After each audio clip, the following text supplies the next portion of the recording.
A crise do Covid-19, ou coronavírus, chegou de maneira inesperada e será curta, embora impactante. É prevista uma queda de 6% do PIB global nesse segundo trimestre e é possível ser ainda maior no Brasil. A boa notícia é que empresas de tecnologia terão um impacto menor, mas mesmo assim é importante planejamento e precaução. Nessa estreia do podcast Sob Controle da Pipeline Capital, uma boutique de M&A com gestão, vamos falar sobre os mais variados assuntos que envolvem empreendedorismo e o mercado. Nesse primeiro podcast, juntamos a equipe de especialistas do nosso time para falarmos de 10 dicas valiosas contra a crise para os gestores de empresas num momento tão ímpar em nossa história recente. Estamos aqui com o nosso fundador, Alonso Rachevski, Felipe Wasserman, nosso marqueteiro em relação com investidores, Paulo Sareta, líder da nossa equipe de Transaction, e eu, Cadu Pedreira, Marketing Research e empreendedor digital. Ao final desse podcast, vamos disponibilizar um PDF com todo o conteúdo que iremos falar.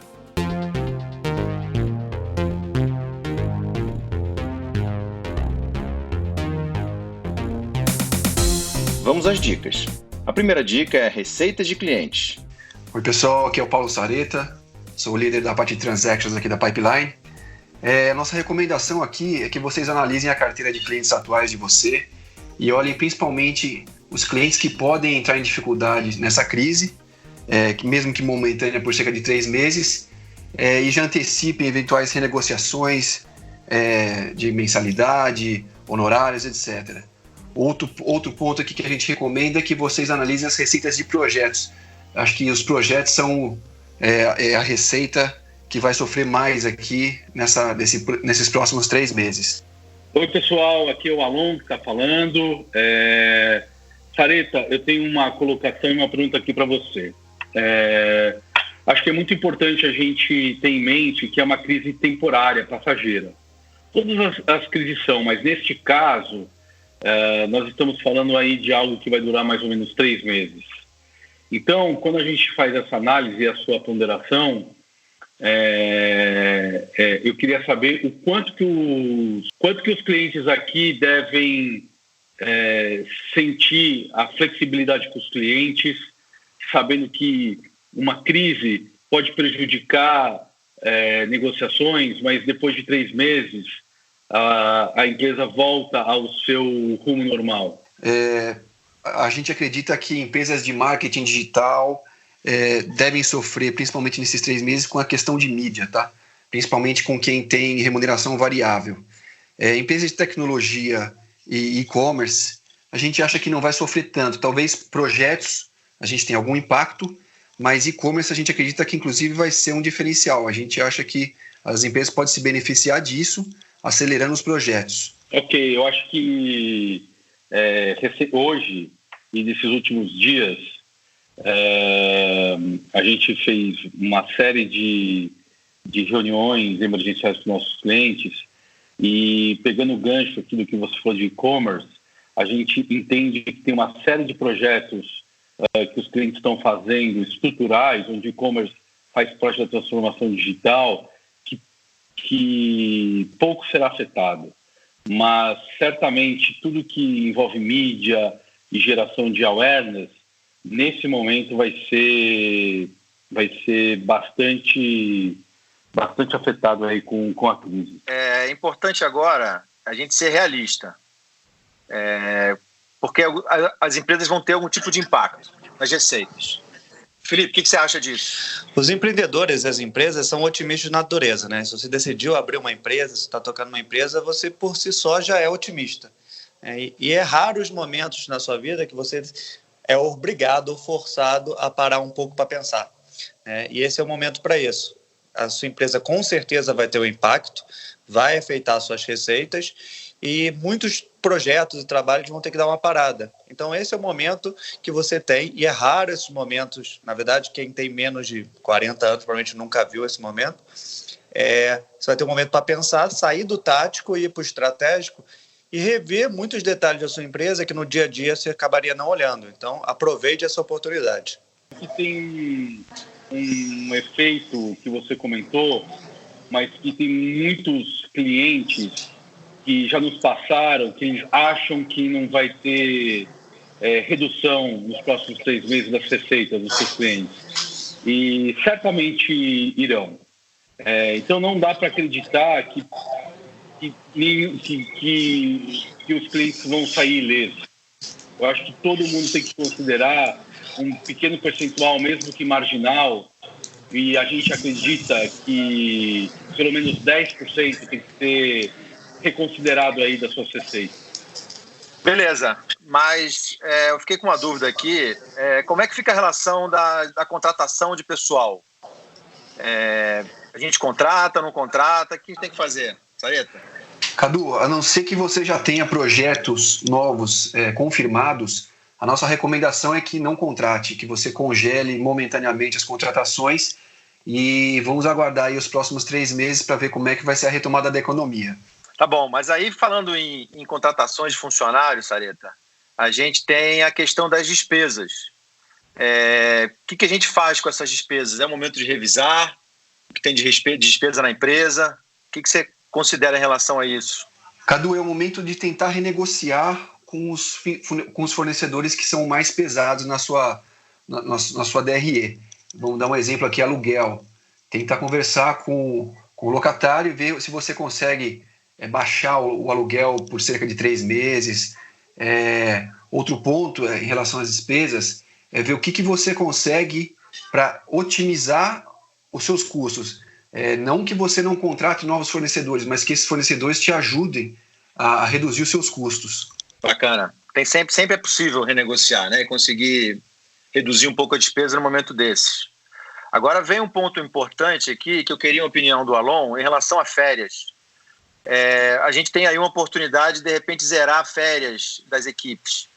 O que você consegue, o que você acha, Alon? Eu acho, Cadu, que aproveitando o momento que muita gente está colocando o home office como prática, preservando a pandemia, né? E também uma eventual redução da carga e força de trabalho, uma das alternativas é já colocar as pessoas que já têm férias vencidas e as pessoas que não têm, pegar o saldo e já adiantar esse saldo. Eu acho que isso é uma medida racional, uma medida que tem que ser dividida com os funcionários. Acho que aqui tem que ter um esforço, que inclusive, vou citar um exemplo da Azul, linhas aéreas, que estão sofrendo muito, que fizeram uma redução nos salários dos principais executivos durante o período mais agudo, que eu acho que isso é uma medida para as empresas que vão ser altamente impactadas, e as empresas que não vão ser tão impactadas, nossa recomendação é para que não entre em pânico. Acho que isso é um ponto muito importante. Quando o Sareta colocou revisão de despesa, não contratação, eu acho que é super importante quando revisar ou negociar um aluguel. Às vezes vale a pena você não negociar tão para baixo, ou fazer só um diferimento dos valores, ou pegar os 3 meses ou 4 meses, negocia um valor um pouquinho mais baixo, compensa depois, tem que ter um jogo de cintura. E aí, nesse momento, você vai descobrir quem são seus verdadeiros parceiros, né? Mas tem que tomar cuidado para não abusar. A gente sempre vê empresas se aproveitando do momento, que não estão tão frágeis assim e fazem políticas de renegociação com todos os fornecedores.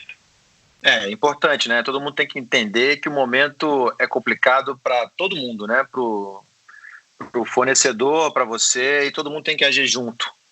E aí vem um ponto agora importante que lida com receita, que é o comercial. Como é que eu consigo acelerar esse comercial? Felipe, bora estar contigo aí. Esse é o momento de você repensar até a sua estratégia comercial, mas uma coisa interessante que a gente até percebeu nesses primeiros dias assim, da crise é que as pessoas estão fazendo mais home office, mas as pessoas estão mais carentes, né? Então as pessoas estão querendo conversar, então tem muita chance daquela pessoa que você nunca conseguia falar porque está sempre ocupada, de repente vai conseguir ter uma conversa mais longa. Então fazer um trabalho diferenciado, alguma coisa mais focada em experiência e reativar isso, fazer meta, ver que tipo e mudar o seu approach comercial. De repente sair daquele approach comercial de milhões de leads para um approach comercial mais qualitativo. E eu acho que tem um potencial bem grande aí e eu acho que tem mais gente que vai querer conversar contigo.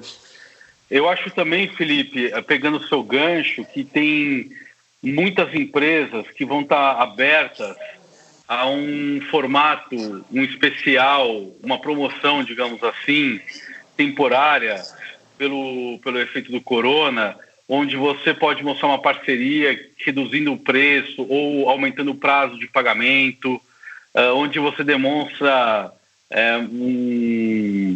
um valor, né, nesse momento de início de relação, que pode pegar muito bem aí, né, no comercial. A gente tem falado isso para os nossos clientes e tem muita gente começando a praticar, né? Momento de empatia. Perfeito. Agora, quem é o papel agora do governo nessa história são alguns incentivos fiscais que acabaram de ser anunciados. E acho que é um ponto importante que vale o Sareta comentar. Como é que a gente pode lidar com a questão de impostos no momento desses? Cadu, acho que a primeira medida que o governo anunciou foi mais uma questão de prorrogação do pagamento do Simples. Mas eu não duvido que haja algum tipo de negociação para as empresas que deixarem de pagar os impostos nesse momento, tá? Eu não sei se um perdão de juros e multa, mas eu acho que novos incentivos virão. Se você não tem problemas de caixa momentâneo, nossa recomendação é que você continue pagando os seus impostos do Simples em dia. Se você já está prevendo um problema de fluxo de caixa, considere essa opção aí da prorrogação do pagamento. Então, Alon, essa vai para você em relação ao quadro de funcionários. Como é que a gente deve trabalhar com isso? A gente deve reduzir esse quadro de funcionários nesse momento ou não? Cortar pessoas? O que você acha que a gente deve agir nesse momento de crise? Tem um sintoma em todos os momentos de crise que as pessoas pensam em demissão, né? E o que a gente sempre diz,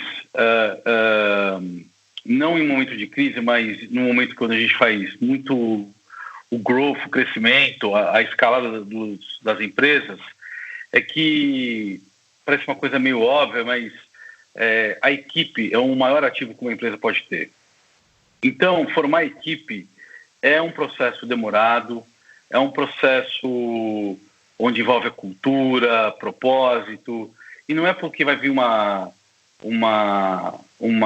epidemia que você precisa rapidamente fazer um corte de gasto, você colocar tudo a perder o que você vem fazendo nos últimos meses ou até anos.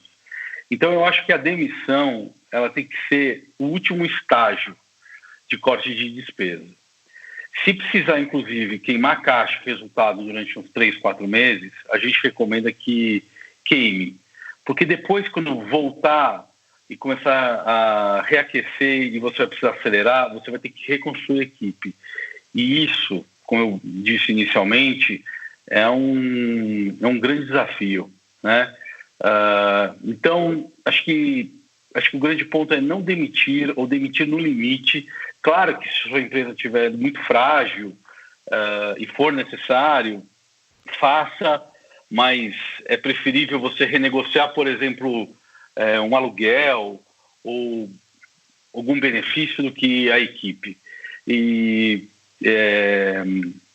eu acho que isso também envolve outro ponto cultural, que é o propósito, o compartilhamento das informações. Não dá para mais ter aquela relação patronal entre os funcionários. Acho que está todo mundo movido com um problema global. Não é só o Brasil, é os Estados Unidos, é a Ásia, é a Europa. Então, está todo mundo movido no mesmo sentido, né? Bom, Paulo, eu queria abordar aqui um ponto que o Alon comentou, que é a questão de planejamento, né? Que é o foco no fluxo de caixa. A gente falou sobre corte de folha ou não, sobre reserva que a empresa pode ter. O que você pode considerar nesse ponto aí de fluxo de caixa? Cadu, eu acho que em linha com o primeiro tema, a gente recomenda que você considere uma queda na sua receita, ok? De mais ou menos, no mínimo 10%, e não só a queda na receita em si. Eu acho que a inadimplência ela vai ocorrer, tá? Então, assim, você tem que olhar a saúde financeira dos seus clientes atuais, por mais que eles não saiam da sua carteira, é possível que a inadimplência ela chegue até você. Mas aí também a gente recomenda que você renegocie com os seus fornecedores, porque eu acho uma questão da empatia que o Felipe comentou mais cedo, eu acho que os fornecedores vão entender que todo mundo vai ter problema de fluxo de caixa, então eu acho que pode ser um momento de você tentar flexibilizar o seu prazo de pagamento, tá? Mas esses próximos 3 meses, o fluxo de caixa, considere aí uma incerteza e seja pessimista nele, na hora de se programar. Esse momento do fluxo de caixa é uma coisa interessante, que não é só a sua empresa que está com dificuldade de fluxo de caixa, o mercado inteiro está com dificuldade de fluxo de caixa, então todo mundo está mais aberto para uma negociação. Então, tentar negociar um pagamento mais tarde, ou uma negociação, ou um parcelamento diferente, pode ser uma coisa boa para ambos os lados, né? Ou vai ter um risco aí das empresas estarem com medo de não receber, então qualquer negociação funciona bem. Então, aproveite esse momento. Se você estiver com dificuldade, ser verdadeiro e assumir o seu medo e a sua dificuldade é sempre a melhor negociação. Então, acho que a gente vai para o último ponto aqui, que é importante, que é relativo a crédito. E se a gente precisar de dinheiro para esse fluxo de caixa? Alon, o que você recomenda a fazer para esse empreendedor? Acho que o grande ponto aqui, Cadu, sobre o crédito, pegando um gancho que o Sareta acabou de falar sobre o fluxo de caixa, é fazer um planejamento onde vai ter sua exposição, ou seja, quando você vai estar com o seu saldo negativo ou muito negativo, evitar ao máximo, né, entrar no famoso cheque especial, onde aí que está o maior veneno aí dos bancos. E olhando do ponto de vista das melhores taxas que os bancos trabalham, o que, pela nossa experiência, a gente vê que tem os melhores resultados são as antecipações de recebíveis, que eles chamam, ou desconto de duplicata. A gente sugere vocês usarem esses produtos dos bancos, que quem é o garantidor dessa operação são os seus clientes. Claro que a taxa vai depender da sua análise de crédito, que eles chamam de credit score, e também do credit score do seu cliente. Tem uma cadeia aí de análise, né? Mas normalmente são as melhores taxas. Se você for fazer essa operação pela primeira vez, você não vai ganhar a melhor taxa, mas mesmo assim vale a pena fazer. Só um ponto de atenção é que os bancos cobram o que eles chamam de TAC, que é a tarifa de abertura de crédito, que pode ser que a taxa que eles operam pode ser uma taxa boa, mas a TAC é alta. Então, fica a dica aí para vocês negociarem essa TAC com o seu gerente. E preste atenção também com a tarifa, se está incluído o IOF ou não. Não menos importante, você pode tentar fazer uma operação de longo prazo, de 12, 24, 36 meses, para que as parcelas iniciais sejam menores, por mais que eventualmente a taxa seja maior, e quando o seu fluxo voltar, você faz a antecipação do pagamento. Isso pode ser um bom remédio aí para o seu fluxo. E por fim, pegando o gancho aí que o Sareta falou dos impostos, um bom banco, digamos assim, entre aspas, é o governo. Se você tiver muito bem ajeitado a sua tesouraria, o seu fluxo de caixa projetado, você pode atrasar os seus impostos e você pode parcelar eles depois. A multa de atraso, dependendo do imposto, normalmente as multas dos municípios são mais altas, porém os impostos federais não são tão altos, pode ser mais vantajoso do que os bancos. Mas fica só uma dica para não usar isso constantemente. Tem muita empresa que usa e isso pode acabar até gerando algumas dependências, que a gente já vê em muitos casos. Então é isso. Acho que vou pegar só um ponto aí que o Sareta acabou de comentar. talvez os impostos sejam um bom produto nesse momento, que certamente o governo vai usar aí um abatimento, uma anistia das multas e eventualmente até dos juros.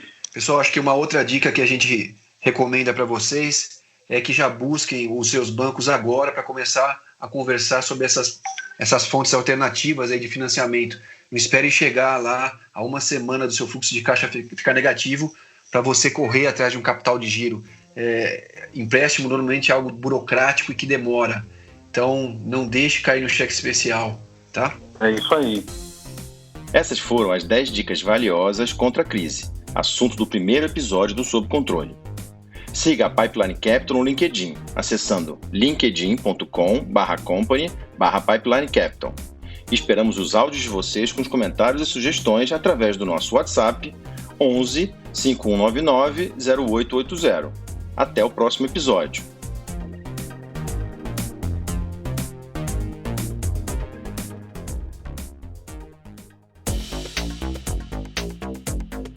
Este podcast contou com a produção executiva de Risa Soares, direção de conteúdo de Will Prestes, edição e sound design de Luiz Felipe Lamusse e trilha e identidade sonora de Frederico Eliodoro.